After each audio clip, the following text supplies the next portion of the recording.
नमस्कार दोस्तों, स्वागत है आपका हमारे चैनल पर। तो हमारी आज की कहानी है आधार, मुंशी प्रेमचंद की कहानी। तो चलिए शुरू करते हैं। सारे गांव में मथुरा का सा गठीला जवान न था। कोई 20 बरस की उम्र थी। मसें भीग रही थी। गौएं चराता, दूध पीता, कसरत करता, कुश्ती लड़ता था और सारे दिन बांसुरी बजाता हाट में विचरता था। ब्याह हो गया था पर अभी कोई बाल बच्चा ना था। घर में कई हल की खेती थी, कई छोटे बड़े भाई थे। वे सब मिलजुल कर खेती बाड़ी करते थे। मथुरा पर सारे गांव को गर्व था। जब उसे जांघिए, लंगोटे, नाल या मुकद्दर के लिए रुपए पैसे की जरूरत पड़ती तो तुरंत दे दिए जाते थे। सारे घर की यही अभिलाषा थी कि मथुरा पहलवान हो जाए और अखाड़े में अपने सवाय को पछाड़े। इस लाड प्यार से मथुरा जरा टर्रा हो गया था। गाय किसी के खेत में पड़ी हैं और आप अखाड़े में दंग लड़ रहा है। कोई उलाहना देता तो उसकी त्योरियां बदल जाती। गरज कर कहता, जो मन में आए कर लो। मथुरा तो अखाड़ा छोड़कर हाँकने ना जाएगा, पर उसका डील डॉल देखकर किसी को उससे उलझने की हिम्मत ना पड़ती। लोग गम खा जाते। गर्मियों के दिन थे। ताल तलैया सूखी पड़ी थी। जोरों की लू चलने लगी थी। गांव में कहीं से एक सांड आ निकला और गऊओं के साथ हो लिया। सारे दिन गऊओं के साथ रहता, रात को बस्ती में घुस आता और खूंटों से बंधे बैलों को सींगों से मारता। कभी किसी की गीली दीवार को सींगों से खोद डालता, घर का कूड़ा सींगों से उड़ाता। कई किसानों ने साग भाजी लगा रखी थी। सारे दिन सींचते सींचते मरते थे। यह सांड रात को उन हरे भरे खेतों में पहुंच जाता और खेत का खेत तबाह कर देता। लोग उसे डंडों से मारते, गांव के बाहर भगा आते, लेकिन जरा देर में गांव में पहुंच जाता। किसी की अक्ल काम न करती थी कि इस संकट को कैसे टाला जाए। मथुरा का घर गांव के बीच में था, इसलिए उसके खेतों को सांड से कोई हानि न पहुंचती थी। गांव में उपद्रव मचा हुआ था और मथुरा को जरा भी चिंता न थी। आखिर जब धैर्य का अंतिम बंधन टूट गया तो एक दिन लोगों ने जाकर मथुरा को घेरा और बोले, भाई कहो तो गांव में रहे, कहीं तो निकल जाएं। जब खेती ही ना बचेगी तो रहकर क्या करेंगे। तुम्हारी गांव के पीछे हमारा सत्यानाश हुआ जाता है और तुम अपने रंग में मस्त हो। अगर भगवान ने तुम्हें बल दिया है तो इससे दूसरों की रक्षा करनी चाहिए, यह नहीं कि सबको पीस कर पी जाओ। सांड तुम्हारे गांव के कारण आता है और उसे भगाना तुम्हारा काम है, लेकिन तुम कानों में तेल डाले बैठे हो, मानो तुमसे कुछ मतलब ही नहीं।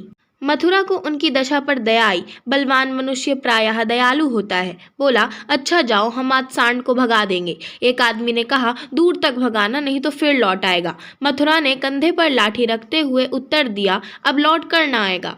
चिलचिलाती दोपहरी थी। मथुरा सांड को भगाए लिए जाता था। दोनों पसीने से तर थे। सांड बार बार गांव की ओर घूमने की चेष्टा करता, लेकिन मथुरा उसका इरादा ताड़ कर दूर ही से उसकी राह छेक लेता। सांड क्रोध से उन्मत्त होकर कभी कभी पीछे मुड़कर मथुरा पर तोड़ करना चाहता, लेकिन उस समय मथुरा सामाना बचाकर बगल से ताबड़तोड़ इतनी लाठियां जमाता कि सांड को फिर भागना पड़ता। कभी दोनों अरहर के खेतों में दौड़ते, कभी झाड़ियों में। अरहर की खूंटियों से मथुरा के पांव लहूलुहान हो रहे थे। झाड़ियों में धोती फट गई थी, पर उसे इस समय सांड का पीछा करने के सिवा और कोई सुध न थी। गांव पर गांव आते थे और निकल जाते थे। मथुरा ने निश्चय कर लिया कि इसे नदी पार भगाए बिना दम न लूंगा। उसका कंठ सूख गया था और आंखें लाल हो गई थी। रोम रोम से चिंगारियां सी निकल रही थीं। दम उखड़ गया था, लेकिन वह एक क्षण के लिए भी दम न लेता था। 2-2.5 घंटों के बाद जाकर नदी आई। यही हार जीत का फैसला होने वाला था। यहीं से दोनों खिलाड़ियों को अपने दांव पेच के जौहर दिखाने थे। सांड सोचता था, अगर नदी में उतर गया तो यह मार ही डालेगा। एक बार जान लड़ाकर लौटने की कोशिश करनी चाहिए। मथुरा सोचता था, अगर वह लौट पड़ा तो इतनी मेहनत व्यर्थ हो जाएगी और गांव के लोग मेरी हंसी उड़ाएंगे। दोनों अपने अपने घात में थे। सांड ने बहुत चाहा कि तेज दौड़कर आगे निकल जाऊं और वहां से पीछे को फिरूं, पर मथुरा ने उसे मुड़ने का मौका ना दिया। उसकी जान इस वक्त सुई की नोक पर थी। एक हाथ भी चूका और प्राण भी गए। जरा पैर फिसला और फिर उठना नसीब ना होगा। आखिर मनुष्य ने पशु पर विजय पाई और सांड को नदी में घुसने के सिवाय और कोई उपाय न सूझा। मथुरा भी उसके पीछे नदी में बैठ गया और इतने डंडे लगाए कि उसकी लाठी टूट गई। अब मथुरा को जोरों से प्यास लगी। उसने नदी में मुंह लगा दिया और इस तरह हौंक हौंक कर पीने लगा मानो सारी नदी पी जाएगा। उसे अपने जीवन में कभी पानी इतना अच्छा न लगा था और न कभी उसने इतना पानी पिया था। मालूम नहीं 5 सेर पी गया या 10 सेर, लेकिन पानी गर्म था, प्यास न बुझी। जरा देर में फिर नदी में मुंह लगा दिया और इतना पानी पिया कि पेट में सांस लेने की भी जगह न रही। तब गीली धोती कंधे पर डालकर घर की ओर चल दिया, लेकिन 10 की 5 पग चला होगा कि पेट में मीठा मीठा दर्द होने लगा।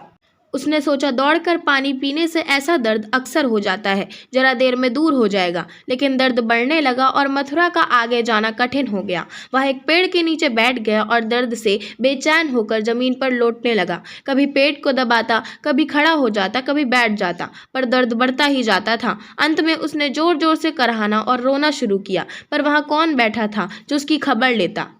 दूर तक कोई गांव नहीं, ना आदमी ना आदमजात। बेचारा दोपहरी के सन्नाटे में तड़प तड़प कर मर गया। हम कड़े से कड़ा घाव सह सकते हैं, लेकिन जरा सा भी व्यक्तिक्रम नहीं सह सकते। वही देव का सा जवान जो कोसों तक सांड को भगाता चला आया था, तत्वों के विरोध का एक वार भी न सह सका। कौन जानता था कि यह दौड़ उसके लिए मौत की दौड़ होगी। कौन जानता था कि मौत ही सांड का रूप धरकर उसे यूं नचा रही है। कौन जानता था कि जल जिसके बिना उसके प्राण ओठों पर आ रहे थे, उसके लिए विष का काम करेगा। संध्या समय उसके घरवाले उसे ढूंढते हुए आए। देखा तो वहां अनंत विश्राम में मग्न था। 1 महीना गुजर गया। गांव वाले अपने काम धंधे में लगे। घर वालों ने रो धोकर सब्र किया, पर अभागिनी विधवा के आंसू कैसे पुछते। वह हरदम रोती रहती, आंखें चाहे बंद भी हो जाती, पर हृदय नित्य रोता रहता था। इस घर में अब कैसे निर्वाह होगा, किस आधार पर जीऊंगी। अपने लिए जीना या तो महात्माओं को आता है या लंपटों ही को। अनूपा को यह कला क्या मालूम। उसके लिए तो जीवन का एक आधार चाहिए था, जिसे वह अपना सर्वस्व समझे, जिसके लिए वह जिए, जिस पर वह घमंड करे। घर वालों को यह गवारा ना था कि वह कोई दूसरा घर करे, इसमें बदनामी थी। इसके सिवाय ऐसी सुशील, घर के कामों में कुशल, लेन देन के मामलों में इतनी चतुर और रंग रूप की ऐसी सराहनीय स्त्री का किसी दूसरे के घर पड़ जाना ही उन्हें असहाय था। उधर अनूपा के मैके वाले एक जगह बातचीत पक्की कर रहे थे। जब सब बातें तय हो गई तो एक दिन अनूपा का भाई उसे विदा कराने आ पहुंचा। अब तो घर में खलबली मची। इधर कहा गया हम विदा न करेंगे। भाई ने कहा हम बिना विदा कराए मानेंगे नहीं। गांव के आदमी जमा हो गए, पंचायत होने लगी। यहाँ निश्चय हुआ कि अनूपा पर छोड़ दिया जाए, जी चाहे करे। यहाँ वालों को विश्वास था कि अनूपा इतनी जल्द दूसरा घर करने को राजी ना होगी। 2-4 बार ऐसा कह भी चुकी थी, लेकिन उस वक्त जो पूछा गया तो वह जाने को तैयार थी। आखिर उसकी विदाई का सामान होने लगा। डोली आ गई। गांव भर की स्त्रियां उसे देखने आईं। अनूपा उठकर अपनी सास के पैरों में गिर पड़ी और हाथ जोड़कर बोली, अम्मा कहा सुनाद माफ करना, जी में तो था कि इसी घर में पड़ी रहूं, पर भगवान को मंजूर नहीं है। यह कहते कहते उसकी जबान बंद हो गई। सास करुणा से विहल हो उठी, बोली, बेटी जहाँ जाओ वहाँ सुखी रहो। हमारे भाग्य ही फूट गए, नहीं तो क्यों तुम्हें इस घर से जाना पड़ता। भगवान का दिया और सब कुछ है, पर उन्होंने जो नहीं दिया उसमें अपना क्या बस आज तुम्हारा देवर सयाना होता तो बिगड़ी बात बन जाती।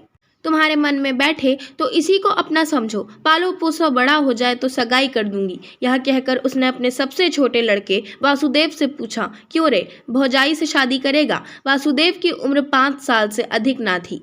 अब कि उसका ब्याह होने वाला था, बातचीत हो चुकी थी। बोला, तब तो दूसरे के घर न जाएगी।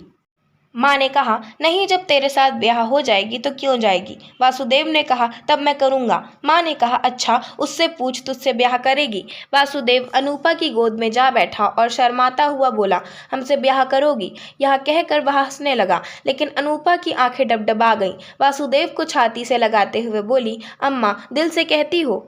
सास ने कहा, भगवान जानते हैं। अनूपा ने कहा, आज यह मेरे हो गए। सास ने कहा, हाँ, सारा गांव देख रहा है। अनूपा ने कहा, तो भैया से कहला भेजो, घर जाएं, मैं उनके साथ न जाऊंगी। अनूपा को जीवन के लिए आधार की जरूरत थी, वह आधार मिल गया। सेवा मनुष्य की स्वाभाविक वृत्ति है, सेवा ही उसके जीवन का आधार है। अनूपा ने वासुदेव का लालन पोषण शुरू किया। उपटन और तेल लगाती, दूध रोटी मलमल के खिलाती। आप तालाब नहाने जाती तो उसे भी नहलाती, खेत में जाती तो उसे भी साथ ले जाती। थोड़े के दिनों में उससे हिल मिल गया कि एक क्षण भी उसे न छोड़ता। माँ को भूल गया। कुछ खाने को जी चाहता तो अनूपा से मांगता, खेल के मार खाता तो रोता हुआ अनूपा के पास आता। अनूपा ही उसे सुलाती, अनूपा ही जगाती। बीमार हो तो अनूपा ही गोद में लेकर बदलू वैद्य के घर जाती और दवाएं पिलाती। गांव के स्त्री पुरुष उसकी यह प्रेम तपस्या देखते और दांतों उंगली दबाते। पहले बिरले ही किसी को उस पर विश्वास था। लोग समझते थे साल 2 साल में इसका जी ऊब जाएगा और किसी तरफ का रास्ता लेगी। इस दूध मोहे बालक के नाम कब तक बैठी रहेगी। लेकिन यह सारी आशंकाएं निर्मूल निकली। अनूपा को किसी ने अपना व्रत से विचलित होते ना देखा। जिस हृदय में सेवा का स्रोत बह रहा हो, स्वाधीन सेवा का, उसमें वासनाओं के लिए कहाँ स्थान। वासना का वार निर्मम, आशाहीन, आधारहीन प्राणियों पर ही होता है। चोर की अंधेरे में ही चलती है, उजाले में नहीं। वासुदेव को भी कसरत का शौक था। उसकी शक्ल सूरत मथुरा से मिलती जुलती थी। डील डॉल भी वैसा ही था। उसने फिर अखाड़ा जगाया और उसकी बांसुरी की तानें फिर खेतों में गूंजने लगी। इस भांति 13 बरस गुजर गए। वासुदेव और अनूपा में सगाई की तैयारी होने लगी। लेकिन अब अनूपा वहाँ अनूपा ना थी जिसने 14 वर्ष पहले वासुदेव को पति भाव से देखा था। अब उस भाव का स्थान मातृ भाव ने लिया था। इधर कुछ दिनों से वह एक गहरे सोच में डूबी रहती थी। सगाई के दिन जो निकट आते थे उसका दिल बैठा जाता था। अपने जीवन में इतने बड़े परिवर्तन की कल्पना ही से उसका कलेजा दहक उठता था। जिसे बालक की भांति पाला पोसा, उसे पति बनाते हुए लज्जा से उसका मुंह लाल हो जाता था। द्वार पर नगाड़ा बज रहा था। बिरादरी के लोग जमा थे। घर में गाना हो रहा था। आज सगाई की तिथि थी। सहसा अनूपा ने जाकर सास से कहा, अम्मा मैं तो लाज के मारे मरी जा रही हूँ। सास ने भौचक्की होकर पूछा, क्यों बेटी, क्या है? अनूपा ने कहा, मैं सगाई ना करूंगी। सास ने कहा, कैसी बात करती हो बेटी, सारी तैयारी हो गई, लोग सुनेंगे तो क्या कहेंगे? अनूपा ने कहा, जो चाहे कहें, जिनके नाम पर 14 वर्ष बैठी रही उसी के नाम पर अब भी बैठी रहूंगी। मैंने समझा था मर्द के बिना औरत से रहा ना जाता होगा। आशा करती हूँ आपको हमारी आज की कहानी आधार पसंद आई होगी। अगर आपको हमारी आज की कहानी पसंद आई हो तो हमारे चैनल को सब्सक्राइब करें, वीडियो को लाइक करें और बेल आइकन दबाना ना भूलें। धन्यवाद।